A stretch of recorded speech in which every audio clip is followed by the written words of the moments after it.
Hello guys, good morning all of you and welcome back to our channel again. हम discuss कर रहे थे physical world and measurement यानी भौतिक जगत एवं मापन। और लास्ट क्लास में हमने बात करी थी डायमेंशनल एनालिसिस यानी विमीय विश्लेषण के बारे में।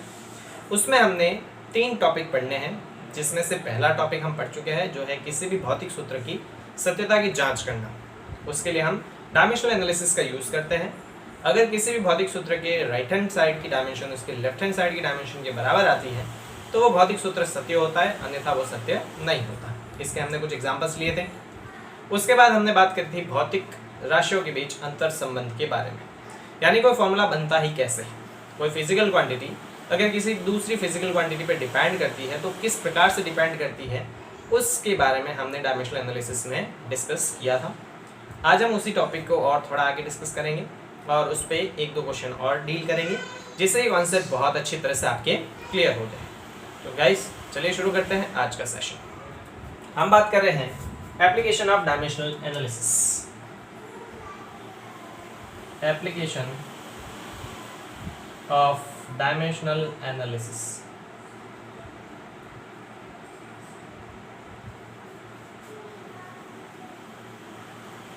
यानी विमीय विश्लेषण के अनुप्रयोग। और इसमें सेकंड पॉइंट हम पढ़ रहे हैं जो है भौतिक राशियों में अंतर संबंध यानी inter relation between physical quantities.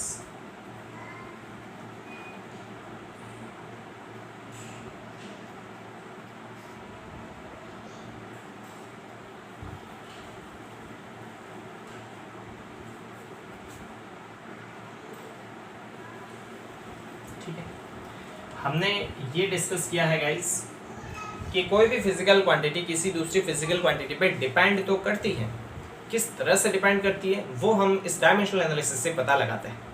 अब हम कई बार अगर वो फिजिकल क्वांटिटी भी मान ले जिन पे कोई दूसरी फिजिकल क्वांटिटी डिपेंड नहीं करती है तो उससे कोई दिक्कत नहीं है। अगर वो वास्तव में डिपेंड करती है तो फॉर्मूले में आ जाएगी, और डिपेंड नहीं करती है तो फॉर्मूले से ऑटोमेटिक डिलीट हो जाएगी, जिसके बारे में हम डिस्कस कर चुके हैं।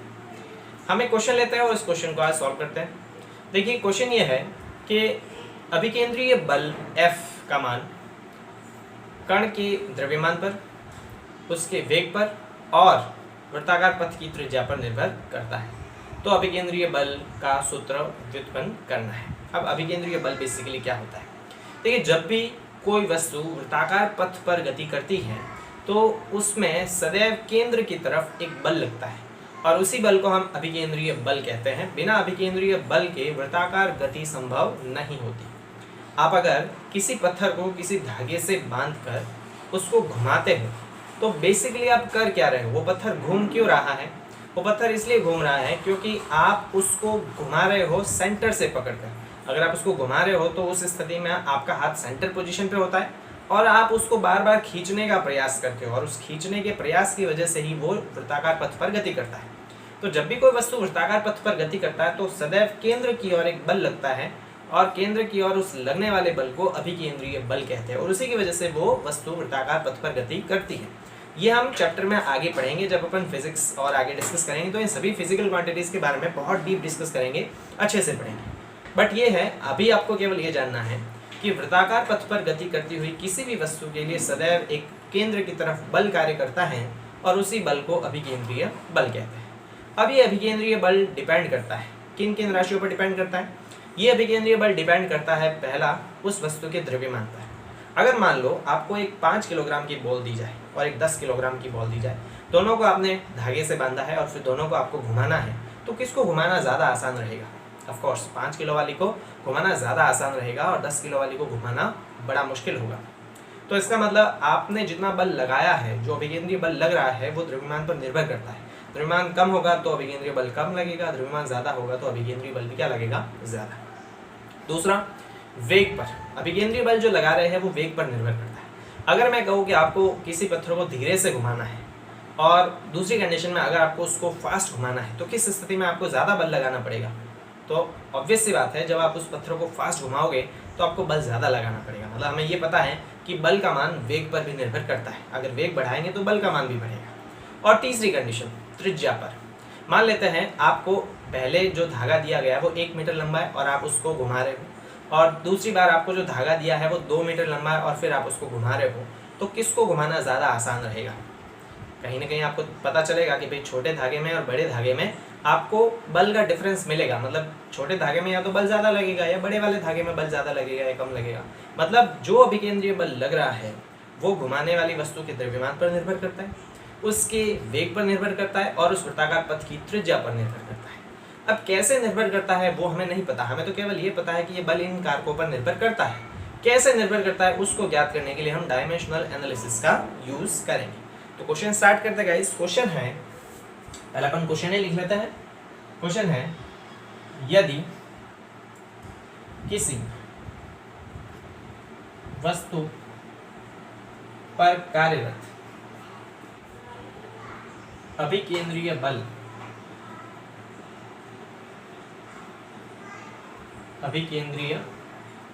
बल F निम्न कारकों पर निर्भर करे।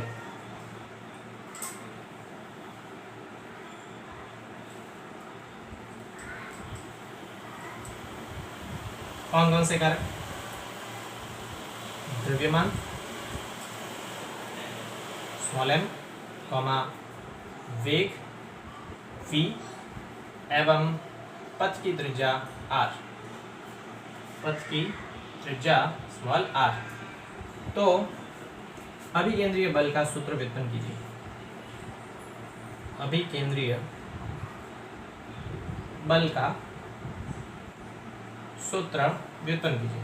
ठीक है, मैंने क्या बताया कि मान लेते हैं कि कोई एक m द्रव्यमान का कण है और इसको हमने r त्रिज्या की किसी धागे से बांध दिया और हम इसको घुमा रहे हैं। ठीक है, इस तरह वृत्ताकार पथ में घुमा रहे हैं। तो मैंने बताया जब भी कोई वस्तु वृत्ताकार पथ के अनुदिश घूर्णन करती है तो सदैव केंद्र की तरफ एक बल लगता है और उस बल को हम अभिकेंद्रीय बल कहते हैं।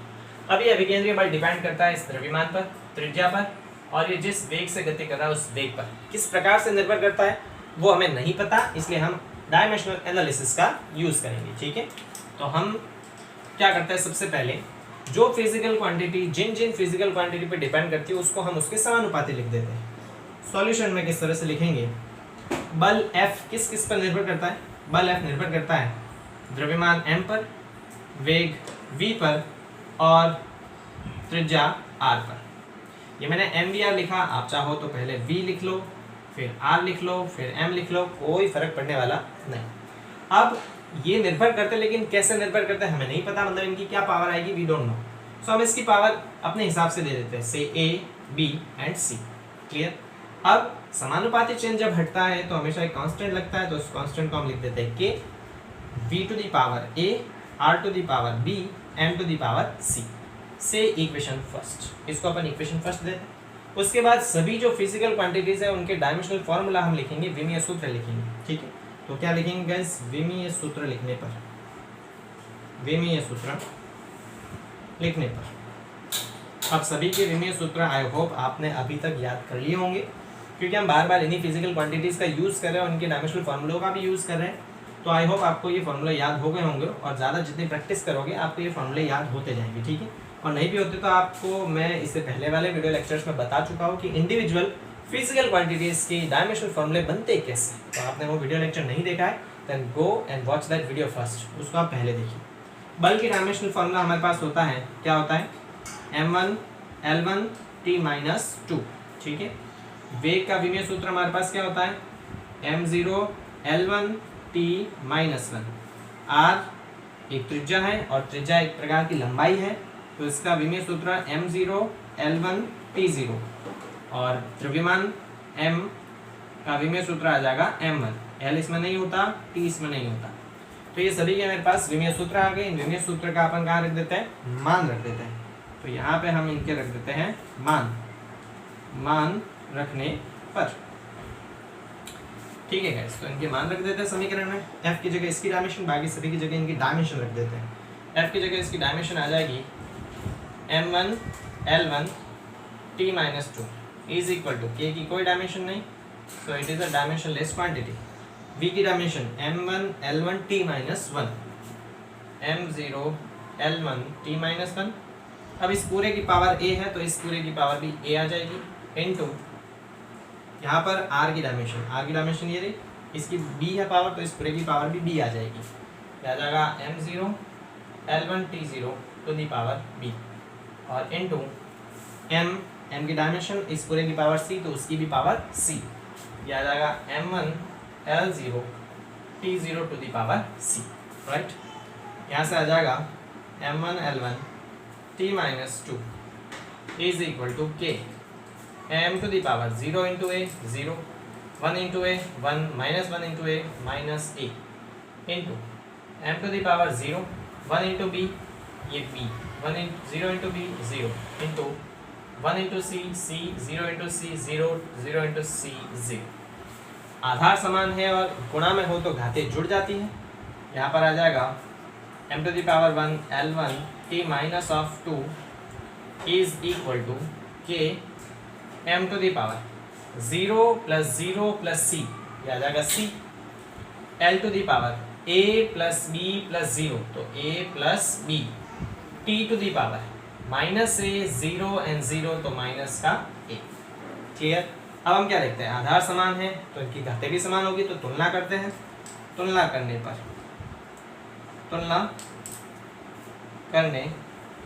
पर क्या आ जाएगा मेरे पास, यहाँ इनकी घात है c, यहाँ इनकी घात है 1, मतलब c किसके बराबर आया, 1 के, c का मान आ गया। यहाँ देखिए t की घात है -2, यहाँ t की घात है -a, तो यहाँ -2 किसके बराबर है, -a के बराबर है, मतलब a किसके बराबर आएगा, 2 के बराबर है। क्लियर। तीसरा, यहाँ l की पावर है a प्लस b, यहाँ l की पावर है 1, यानी कि a प्लस b का मान 1 के बराबर है, तो यहाँ से b का मान निकालना है, ये a उधर जाएगा, माइनस हो जाएगा, 1 minus a, so b is equal to 1 minus a का मान कितना है, 2, तो यहाँ पे आ जाएगा माइनस का 1। ठीक है, तो मेरे पास a का मान आ गया 2, b का मान आ गया -1 और c का मान आ गया 1। इस a, b और c के मान वापस हम किस में रखते हैं, समीकरण 1 में रखते हैं। ठीक है, तो इसका मान अपन रख देते हैं, इसको रफ कर दूंगा मैं, तो आप इसका स्क्रीनशॉट ले लीजिए पहले। चलिए, आई होप आपने स्क्रीनशॉट ले लिया होगा इसका। चलिए तो रफ कर देते हैं इसको।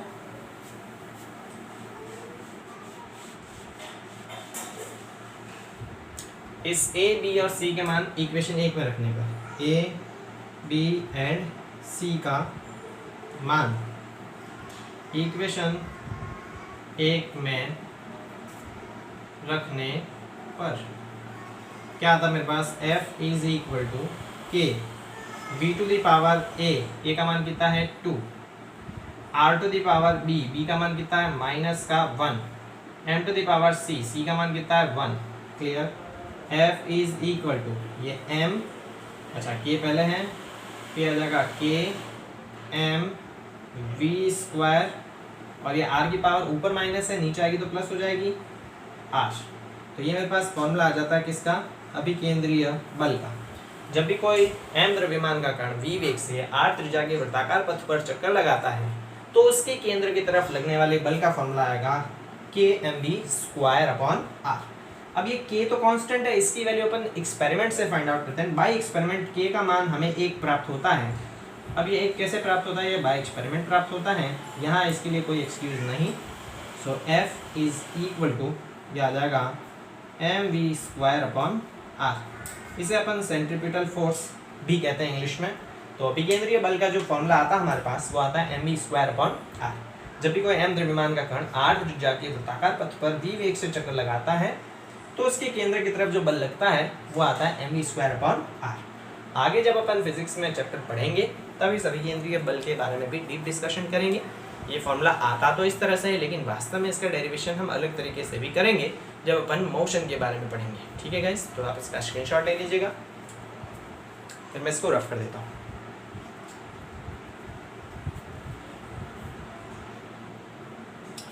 आई होप आपने इसका स्क्रीनशॉट ले लिया होगा।